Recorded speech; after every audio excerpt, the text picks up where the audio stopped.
In PC and mobile, I show you in a few moments how to join League of Legends Discord server. For this, we will start with the way in PC, since we are here, and then I will explain you how we could do it also in mobiles. To do this, click on the Discover icon that we can see in the lower left corner of our application. Now, click on Servers and go to the search box that you will see in the upper right corner and type League of Legends.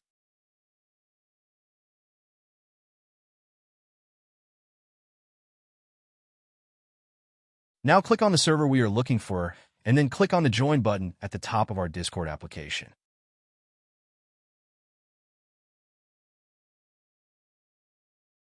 Congratulations, you are already inside the Discord server on PC.